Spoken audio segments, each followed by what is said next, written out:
Yang Mulia, ini salah saya karena tidak mengelola tentara dengan baik. Saya bersedia menerima hukuman apapun. Zhu Zi berbisik pada Su Tianran. Namun, Su Tianran menggelengkan kepalanya dan menoleh untuk melihatnya. Dibandingkan dengan ketika dia baru saja pergi, dia menjadi jauh lebih lemah. Kulitnya yang bercahaya menjadi sedikit kusam. Jelas bahwa dia menderita banyak stres selama perang. Bahkan Su Tianran tidak akan menyangkal bahwa Akademi Shrek sangat sulit untuk dihadapi. Setelah itu, Zhu Zi juga harus mengelola konflik antara komandannya dan Gereja Roh Kudus. Orang hanya bisa membayangkan stres yang dialaminya. Itu menceritakan bagaimana dia memilih untuk mengembalikan Komandan Segel tepat setelah dia memimpin pasukan kembali ke ibu kota. Permaisanku tersayang, mengapa kamu mengembalikan Segel? Su Tianran bertanya pada Zhu Zi. Zhu Zi menunduk dan menjawab, tidak mungkin aku bisa mengembalikan kepercayaan Yang Mulia berikan padaku. Meskipun saya sangat ingin berjuang untuk Yang Mulia, saya hanyalah seorang wanita. Pada akhirnya, seorang wanita akan mengalami saat-saat kerapuhan di saat-saat tertentu. Meskipun saya yakin akan mengalahkan musuh-musuh kita dalam perang, tidak peduli seberapa kuat mereka, saya tidak berdaya ketika datang ke beberapa tekanan yang datang dari dalam kekaisaran kita. Saya benar-benar ingin bertanggung jawab atas ratusan ribu pasukan di bawah saya. Tetapi saya mulai meragukan kemampuan saya untuk melindungi mereka. Tanggung jawab ini terlalu berat bagi saya. Bukannya saya ingin mendorongnya menjauh, tetapi saya benar-benar mengenali batas kemampuan saya. Karena itu, saya mendesak Yang Mulia untuk mencari orang lain yang lebih cakap. Saya hanya ingin berada di sisi Yang Mulia, dan menghabiskan waktu bersama Yang Mulia dan Yunhan kecil. Petik 2. Air mata segera mengalir di mata Zhu Zi saat dia menyebutkan putranya. Su Tianran bahkan bisa merasakan tangannya gemetar. Itu benar. Meskipun dia sangat mampu, dia hanyalah seorang wanita yang hanya ingin tinggal di sisi suami dan anaknya. Sangat disayangkan bahwa anak itu bukan anak saya sendiri. Jika tidak, menyedihkan Su Tianran melihat Zhu Zi seperti ini. Dia menghiburnya dan menjawab, tidak apa-apa. Anda sudah melakukannya dengan sangat baik. Sudah saatnya bagi kami untuk menyelesaikan beberapa hal yang telah Anda sebutkan. Anda dapat yakin bahwa saya pasti akan memperjuangkan keadilan yang layak Anda dapatkan. Anda pastilah orang yang paling bisa saya percayai, dan juga orang yang paling dekat dengan saya. Sudah waktunya bagi Anda untuk beristirahat dengan benar sekarang setelah Anda kembali. Tentara juga perlu istirahat dan disuplai kembali. Kita perlu mengkonsolidasikan kendali kita atas kekaisaran jiwa surgawi. Bagaimanapun, saya masih muda dengan sopan, kita tidak terburu-buru untuk menaklukkan seluruh benua. Saya akan memastikan bahwa Anda tidak akan memiliki kekhawatiran lain saat Anda memulai kampanye berikutnya. Sampai sekarang, tidak ada yang lebih pantas menjadi komandan 3 tentara. Saya ingin Anda tetap sebagai marsal. Petik 2. Setelah kembali ke istana, Su Tianran segera mengumumkan hadiah yang tentara dan komandan akan dapatkan. Meskipun dia tampaknya tidak memberikan banyak hadiah kepada Zhu Zi, jelas bahwa dia masih menaruh banyak kepercayaan pada War God Empress. Dia pasti akan mengakhiri hubungannya dengan Gereja Roh Kudus. Itu akan menjadi hadiah terbesar yang bisa dia dapatkan. Setelah 3 tentara menerima hadiah mereka, Zhu Zi segera melepas alat jiwanya yang berbentuk manusia. Dia berlari ke belakang istana untuk mencari putranya. Setelah itu, dia tinggal jauh dari aula utama istana selama 3 hari berikutnya. Bahkan, dia tidak menghubungi salah satu komandan yang dia bawa kembali. Dia hanya menghabiskan seluruh waktunya bersama putranya saat dia berusaha menjadi ibu terbaik untuk Little Yunhan. Su Tianran secara alami sangat senang melihat ini. Dia pasti cocok dengan idenya tentang istri yang baik. Dia mampu, loyal, dan layak dipercaya. Yang paling penting, dia tampaknya tidak memiliki ambisi yang tidak diinginkan. Meskipun dia masih tidak dapat melupakan kenyataan bahwa dia tidak dapat memiliki anak sendiri, dia percaya bahwa ini mungkin hal terbaik berikutnya. Di matanya, Zhu Zi tidak akan bisa mengkhianatinya, bahkan jika itu untuk putranya. Ini berarti bahwa dia bisa menyerahkan pasukannya padanya tanpa khawatir. di markas Gereja Roh Kudus. Ibu, meskipun Su Tianran telah memberi hadiah kepada tentara, dia bahkan tidak menyebutkan bagaimana mereka mencoba membunuh kita. Sepertinya dia sudah memutuskan untuk menyerah pada kita. Wajah Zhong Liwu sangat pucat saat dia berbicara kepada Ye Sishui. Ye Sishui sedang duduk di kursi saat dia mendengarkan putranya dengan wajah tanpa ekspresi. Dia berkata, "Apakah Anda sudah selesai mengangkut sumber daya kami? Sebagian besar dari mereka telah dipindahkan ke tanah kekaisaran jiwa surgawi. Meskipun kekaisaran Sun Mun telah mengambil alih tanah mereka, perlu waktu sebelum mereka sepenuhnya memahami situasi di sana. Pada saat itu, kita seharusnya bisa berlabuh di sana." Petik 2. Ye Sishui menjawab, "Kali ini, kami benar-benar sangat menderita dari perang ini. Tanpa beristirahat selama 100 tahun, tidak mungkin bagi kita untuk mendapatkan kembali kekuatan yang telah kita hilangkan. Saya masih tidak percaya bahwa Su Tianran akan benar-benar memotong kami setelah menggunakan kami.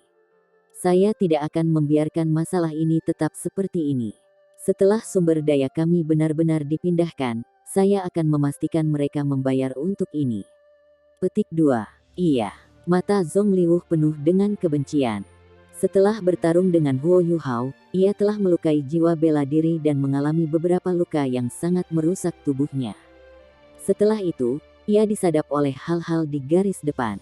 Bahkan sekarang, gelar Douluo di bawahnya masih belum dapat menjelaskan mengapa tentara tiba-tiba menyerang mereka. Bahkan, dia percaya bahwa pembicaraan Legiun Insinyur Jiwa Evileye Tyrant tentang bagaimana mereka dan Legiun Insinyur Jiwa Naga telah diserang oleh Tuan Jiwa Jahat adalah lelucon yang lengkap. Namun, mereka entah bagaimana mampu menghasilkan argumen yang cukup persuasif. Saat itulah Ye Sishui merasakan bahwa segalanya menjadi buruk. Alasan mengapa dia memilih untuk menyerang pasukan kekaisaran Sun Mun adalah karena dia ingin melihat bagaimana Su Tianran akan bereaksi terhadapnya. Penting baginya untuk menentukan sikapnya terhadap Gereja Roh Kudus. Dia tahu bahwa Su Tianran tidak mengejar masalah ini dengan Juzi. Oleh karena itu, dia ingin meningkatkan tekanan padanya dan melihat bagaimana dia akan bereaksi. Namun, dia tidak berharap dia tidak melakukan apa-apa. Bahkan, ia hanya membiarkan pasukan kekaisaran Sun Mun untuk kembali tanpa mengatakan apa-apa. Setelah melihat bahwa segalanya berubah menjadi lebih buruk, Ye Sishui segera memerintahkan orang-orangnya di dalam Gereja Roh Kudus untuk mengangkut persediaan dan sumber daya yang mereka peroleh dari Kekaisaran Bulan Matahari ke sarang rahasia mereka di tanah Kekaisaran Jiwa Surgawi. Ye Sishui pasti tahu orang seperti apa Su Tianran itu. Dia pasti akan menghancurkan siapapun yang mencoba menghentikannya dengan cara apapun. Gereja Roh Kudus pasti tidak akan dibebaskan dari peraturan ini. Sekarang, hanya dia dan Long Xiaoyao yang bisa mencegahnya menghancurkan Gereja Roh Kudus. Begitu mereka berdua pergi, Su Tianran pasti akan menghabisi mereka. Karenanya, Ye Sishui sudah memutuskan untuk memindahkan markas Gereja Roh Kudus ke tempat lain. Ini akan memberi mereka waktu yang berharga untuk memulihkan diri sementara mereka menunggu kesempatan untuk membalas. Dia tidak terlalu khawatir tentang apakah Su Tianran berencana untuk menjatuhkan Gereja Roh Kudus. Bagaimanapun, dia memiliki mata dan telinga yang ditanam di mana-mana di dalam Kekaisaran Sun Mun. Dominasi Gereja Roh Kudus di Kekaisaran Sun Mun selama beberapa tahun terakhir telah memungkinkannya untuk membangun jaringan yang luas. Dia pasti akan mendapatkan berita apapun sebelum dia meluncurkan serangan terhadap Gereja Roh Kudus. Lagi pula, dia juga tahu bagaimana menggunakan alat komunikasi jiwa. "Ibu, bagaimana Anda berencana untuk kembali di Kekaisaran Sun Mun?" "Saya harus mengatakan bahwa Juzi adalah wanita yang sangat tangguh. Kita harus membunuhnya ketika kesempatan pertama muncul. Setelah kita menjatuhkannya, kita tidak perlu takut pada Su Tianran. Meskipun saya tidak suka wanita itu, saya harus mengatakan bahwa dia benar-benar marsal terbaik di generasi kita. Dia jelas lebih mampu daripada Duke Harimau Putih dari Kekaisaran Luo Bintang," kata Zhong Liwu. Ye Sishui mengangguk dan berkata, "Aku sudah merencanakan untuk membunuhnya kembali di lembah." Namun, dia sangat siap saat itu. Kali ini, Su Tianran juga mengirim 100 insinyur jiwa dari Sun Mun Imperial Soul Engineer Legion untuk melindunginya. Karena mereka ada di sekelilingnya, akan sulit bagiku untuk membunuhnya dengan satu pukulan. Kekaisaran Sun Mun benar-benar berkembang terlalu cepat selama beberapa tahun terakhir. Tuan jiwa menjadi semakin tidak berharga. Tidak heran mereka bisa menghancurkan kekaisaran jiwa surgawi dengan mudah. Liu, aku ingin kamu mengumpulkan semua orang yang kita miliki. Saya membutuhkan Anda untuk membawa semua perbekalan dan murid yang 7 cincin dan di bawah dengan Anda. Meskipun saya pikir Su Tianran belum berani untuk menghidupkan kita, kita harus bersiap untuk yang terburuk. Sekarang saya akan pergi dan mencarinya. Saya perlu tahu apa yang dia rencanakan untuk dilakukan dengan Gereja Roh Kudus, dan bagaimana dia berencana untuk menjawab pertanyaan saya. Petik 2. Saat dia berbicara, Ye Sishui berdiri dan meninggalkan ruangan. Zhong Liu dikejutkan oleh kata-kata ibunya. Ibu, apakah Anda yakin tidak akan dalam bahaya? Tidak ada tempat di dunia ini yang benar-benar mengancam jiwa saya. Ye Sishui menjawab dengan arogan, Anda harus ingat bahwa ibumu sudah menjadi Douluo utama. Selain itu, Long Xiaoyao juga ada. Kekaisaran Sun Mun pasti harus berpikir 2 kali sebelum ikut campur dengan 2 ultimate Douluo. Petik 2. Iya. Sekarang saya akan pergi dan mempersiapkan hal-hal yang telah Anda suruh saya lakukan. Namun, harap berhati-hati. Jangan biarkan amarahmu melukai tubuhmu. Zhong Liu menunjukkan perhatian dan kepedulian pada ibunya. Baiklah, kamu bisa pergi sekarang. Setelah Zhong Liu pergi, Ye Sishui adalah satu-satunya orang yang tersisa di ruangan gelap ini. Dia tampaknya memotong sosok kesepian saat dia menundukkan kepalanya dan menatap ke kejauhan. Apakah itu benar-benar layak? Anda harus tahu bahwa tujuan Anda tidak mungkin tercapai. Bahkan jika aku mendukungmu sepenuhnya, itu masih mustahil. Suara rendah dan pasrah bergema di dalam ruangan. Pernahkah kamu mencoba yang terbaik untuk membantuku? Ye Sishui bertanya dengan dingin. Sosok yang menjulang keluar dari kegelapan. Dia tak lain adalah Kaisar Naga Douluo, Long Xiaoyao. Long Xiaoyao berjalan ke arah Ye Sishui dan berkata, Sishui, berhentilah selagi masih bisa. Tidak mungkin bagi Gereja Roh Kudus, sekelompok penguasa jiwa jahat, untuk bertahan hidup dalam jangka panjang. Tidak peduli di mana Anda mendirikan markas Anda, masih akan ada orang yang akan mengejar Anda dan mencoba untuk menghancurkan Anda. Anda harus tahu seberapa ambisius Su Tianran. Setelah dia mencapai beberapa tujuannya, dia pasti akan memutuskan semua hubungan dengan Gereja Roh Kudus. Dan itu semua bermuara pada masalah tuan jiwa jahat. Dari tampilan, Kekaisaran Bulan Matahari pasti akan mampu menaklukkan seluruh benua dalam waktu dekat. Ketika itu terjadi, itu akan menjadi akhir bagi Gereja Roh Kudus. Mereka pasti akan meniru apa yang terjadi saat itu dan mencoba untuk membersihkan benua dari semua tuan roh jahat. Petik 2. Diam. Ye Sishui tiba-tiba meledak dengan amarah. Long Xiaoyao terdiam saat napas cepat Ye Sishui bergema di dalam ruangan. Apakah itu benar-benar layak? Long Xiaoyao menghela nafas dan bergumam. Ye Sishui tiba-tiba berbalik dan menatap Long Xiaoyao dengan dingin. Mu En bertanya padaku pertanyaan yang sama saat itu. Apakah Anda ingin menjawab atas nama saya? Petik 2. Tubuh Long Xiaoyao mulai bergetar keras. Orang bisa melihat kesedihan di matanya. Setelah melihat bagaimana Long Xiaoyao bereaksi terhadap kata-katanya, Ye Sishui menghela nafas dan berkata, lupakan saja, Xiaoyao. Saya salah. Saya seharusnya tidak menyebutkan itu. Pada akhirnya, kamu telah menghabiskan lebih dari 100 tahun bersamaku bahkan jika kamu salah saat itu. Ini adalah sesuatu yang tidak akan pernah bisa dilakukan ayah Mu En dan Zhong Liu. Aku tahu kamu adalah orang yang paling mencintaiku. Anda harus banyak berjuang dan menyalahkan diri sendiri selama ini. Apakah Anda tahu saya sudah lama ingin memberitahu Anda bahwa saya telah memaafkan Anda? Tetapi saya takut sekali saya mengatakan itu, Anda akan meninggalkan saya. Dan ketika itu terjadi, saya tidak akan lagi memiliki seseorang yang dapat saya percayai dengan hati saya. Petik 2. Rasa sakit di mata Long Xiaoyao telah menghilang. Air mata mulai mengalir di matanya sebagai gantinya. Ye Sishui dengan lembut bersandar pada tubuhnya dan membiarkan dirinya memasuki pelukannya. Sekarang, aku benar-benar telah memaafkanmu. Anda tidak perlu merasa sedih tentang kejadian itu lagi. Anda tidak lagi berhutang pada saya apapun yang telah Anda lakukan selama bertahun-tahun ini. Sekarang, Anda dapat yakin dan pergi. Lakukan apa yang selalu ingin Anda lakukan. Jangan biarkan aku memberimu beban. Petik 2. Long Xiaoyao memberinya senyum pahit dan bertanya, kamu telah merasakan bahwa sesuatu yang buruk akan terjadi, kan? Tubuh Ye Sishui membeku. Long Xiaoyao menghela nafas dan berkata, sejujurnya, sudah lama sejak kamu terakhir mengancamku dengan itu. Namun, aku sudah terbiasa berada di sisimu. Apakah Anda tahu apa yang ingin saya katakan? Meskipun aku tidak akan membantumu dengan kesalahanmu, aku selalu melindungimu dan berdiri di sisimu. Karenanya, saya sebagian bersalah atas hal-hal yang telah Anda lakukan. Kami sudah berada di kapal yang sama. Selama 100 tahun ini, saya telah banyak berjuang setiap kali saya melihat Anda membunuh dan memelihara tuan-tuan roh jahat Anda.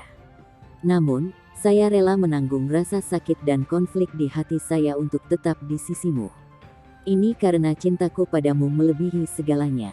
Saya bersedia untuk terus tinggal di sisi Anda bahkan jika saya tidak dapat menghentikan Anda dari melakukan apa yang salah. Akan tetapi, jika suatu hari karma menyerang balik pada Anda, saya bersedia membawanya bersamamu. Petik 2. Air mata mulai mengalir dari mata Ye Sishui. Dia menggunakan tinjunya untuk memukul dada Long Xiaoyao berulang kali. Kenapa kamu begitu bodoh? Kenapa kamu begitu bodoh? Petik 2. Long Xiaoyao tersenyum dan memeluknya lebih erat dari sebelumnya. Karena aku mencintai kamu. Sesederhana itu. Kamu benar. Saya bisa bangga mengatakan bahwa tidak ada seorang pun di dunia ini yang lebih mencintai Anda daripada saya. Petik 2. Huo Yuhao dan Tang Wutong telah menunggu dengan tenang selama 3 hari, tetapi masih belum ada kabar dari Juzi. Namun, mereka belajar tentang bagaimana tentara dihargai atas prestasi mereka di medan perang. 3 legiun insinyur jiwa telah diberi izin untuk memasuki kota. Mereka secara alami dikirim kembali ke tempat mereka sebelumnya ditempatkan. Meskipun Kekaisaran Sun Moon telah menaklukkan Kekaisaran Jiwa Surgawi, mereka telah menderita kerugian besar.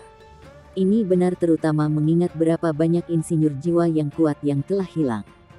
2 dari 4 legiun insinyur jiwa peringkat binatang buas telah dirusak oleh musuh-musuh mereka. Ribuan insinyur jiwa yang mereka kirim untuk memperkuat yang lain juga sepenuhnya musnah. Selain itu, mereka telah kehilangan sekitar 5 insinyur jiwa kelas 9.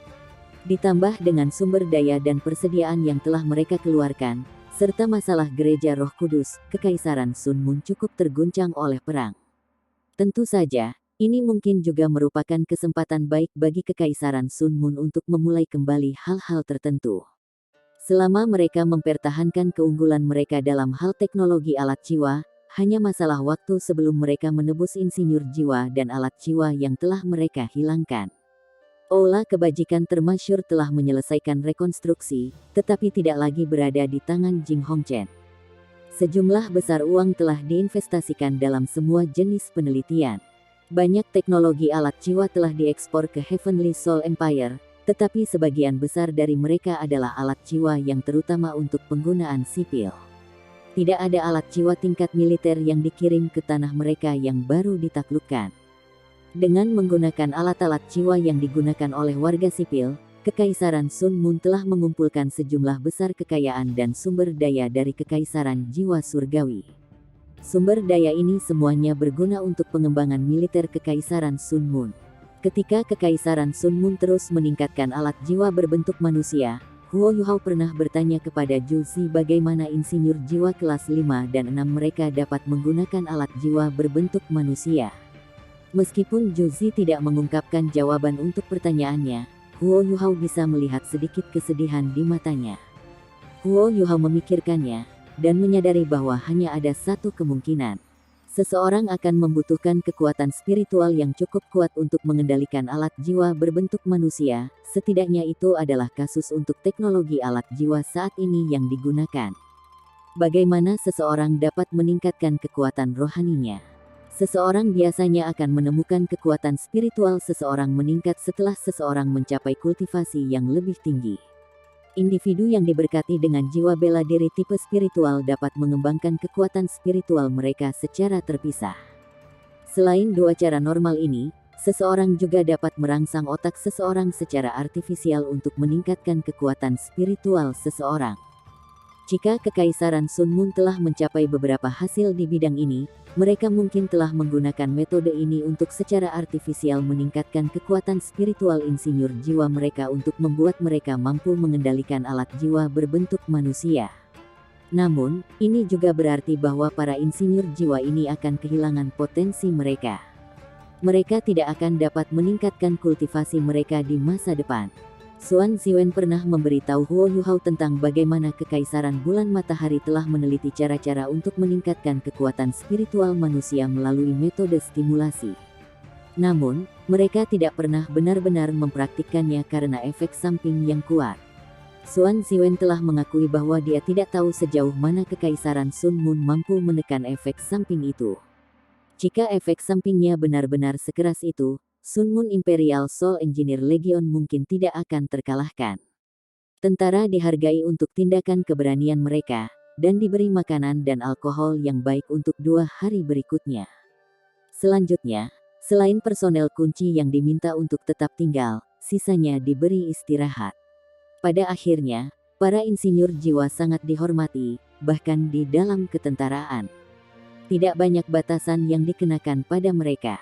Itu sama bahkan setelah mereka kembali ke Radiant City. Bahkan, mereka diberi istirahat 10 hari setelah mereka kembali. Adapun bagaimana Legiun Insinyur Jiwa berencana untuk mengisi kembali tenaga mereka, Huo Yuhao tidak jelas tentang itu. Namun, itu tampaknya tidak menjadi masalah besar jika dilihat dari fluktuasi emosional yang ditunjukkan oleh para komandan di atas. Huo Yuhao telah menyelimuti seluruh kamp militer dengan deteksi spiritualnya. Salah satu bagian kecerdasan yang paling berharga yang ia dapatkan adalah bagaimana Kekaisaran Sun Moon telah merencanakan untuk mengambil waktu lebih lama untuk mengatur kembali pasukan mereka. Perintah militer sudah mencapai tentara, yang masih menunggu di perbatasan selatan Kekaisaran Jiwa Surgawi. Sementara mereka terkunci dengan Star Luo Empire, mereka disuplai kembali. Persediaan secara alami datang dari Kekaisaran Jiwa Surgawi. Sepertinya Kekaisaran Sun Moon benar-benar berencana untuk beristirahat dan mengatur kembali pasukan mereka. Sepertinya mereka tidak akan berperang dalam waktu dekat. Bahkan jika rencana Huo Yuhao dan Zhu Xi gagal, Kekaisaran Sun Moon mungkin tidak akan meluncurkan operasi militer besar dalam setahun. Ini benar-benar kabar baik. Namun, berita ini masih cukup tidak berarti. Lagi pula, tidak mungkin untuk memverifikasi. Karenanya, Kekaisaran lain, terutama Kekaisaran Luo Bintang, harus tetap waspada dan bersiap-siap untuk perang. Huo Yuhao tidak tahu berapa banyak Kekaisaran Bintang Luo telah berkembang dalam beberapa tahun terakhir. Dia percaya bahwa mereka seharusnya sedikit membaik tanpa tekanan dan tekanan untuk benar-benar berperang. Huo Yuhao tidak bisa tidak memikirkan pria itu ketika dia berpikir tentang Kekaisaran Bintang Luo.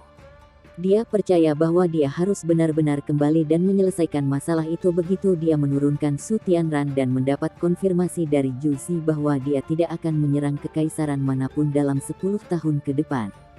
Dia merasa bahwa sudah waktunya baginya untuk memberi hormat kepada ibunya. Menyedihkan Huo Yuhao memikirkan ibunya. Meskipun kebenciannya yang hebat sudah hilang, kepahitan dan rasa sakit masih ada di hatinya.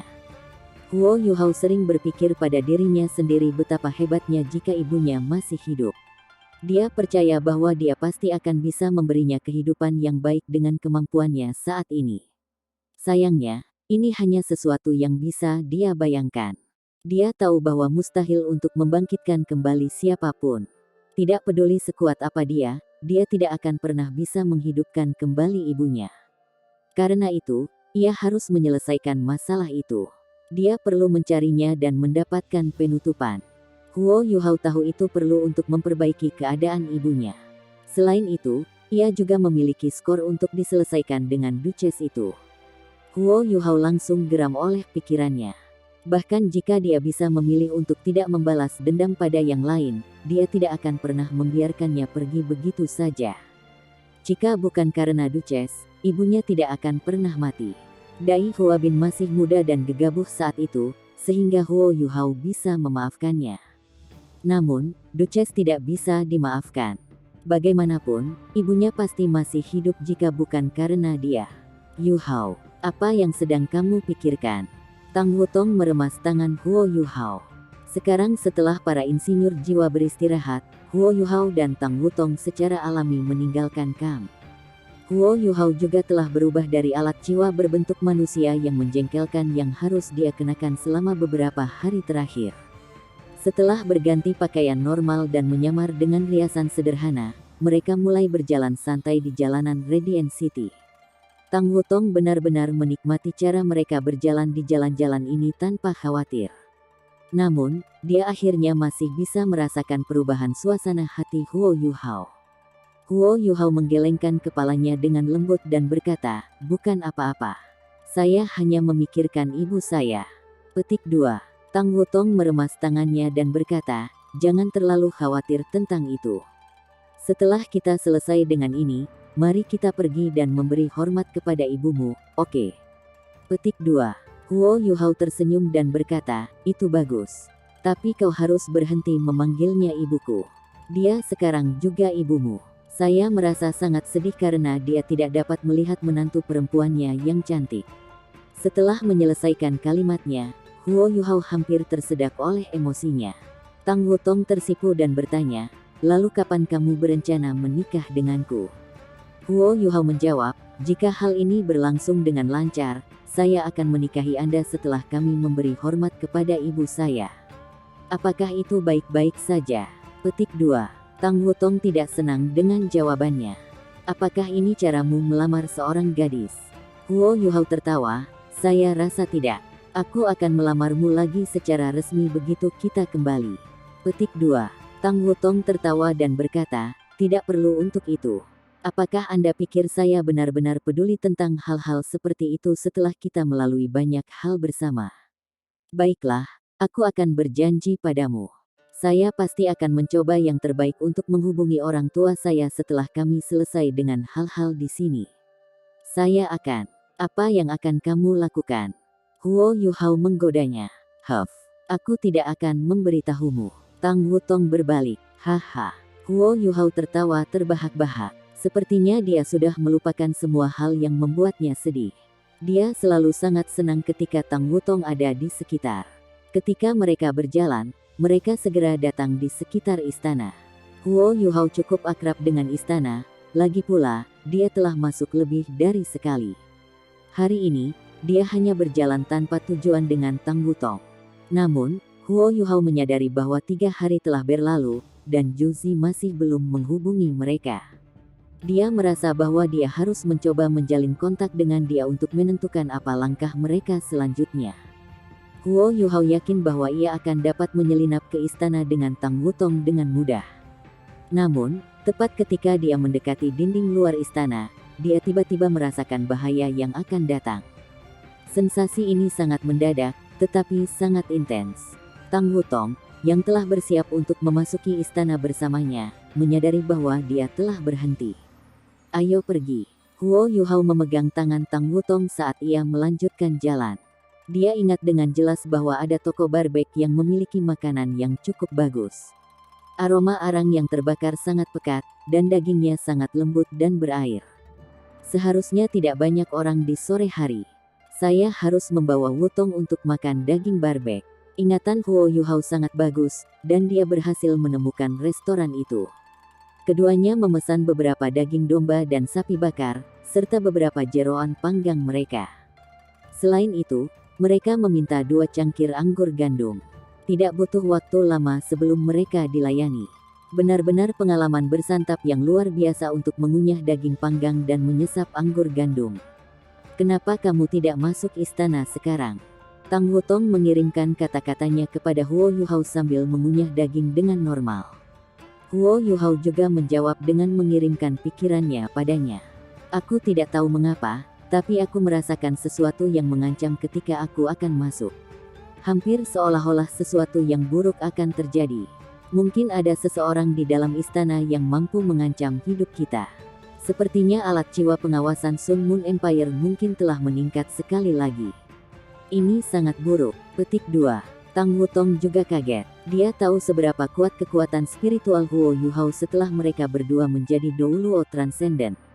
Meskipun roh matanya masih kurang cincin jiwa ke-9, kemampuannya untuk merasakan bahaya pasti setara dengan Ultimate Douluo dengan dorongan yang diterimanya dari singa emas bermata 3. Huo Yuhao telah gagal mendeteksi 2 Ultimate Douluo sebelumnya hanya karena mereka tidak pernah dalam bahaya nyata.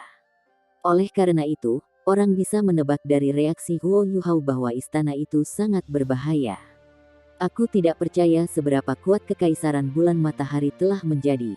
Karena daging panggang benar-benar fantastis, Tang Wutong mengungkapkan ekspresi yang sangat puas. Setelah itu, mereka duduk di tempat mereka dan meminta 2 cangkir anggur gandum sebelum menghirup anggur mereka perlahan. Sementara itu, kekuatan spiritual Huo Yuhao merayap di sepanjang dinding istana ketika ia mencoba menyelimuti seluruh kompleks dengan kekuatan spiritualnya.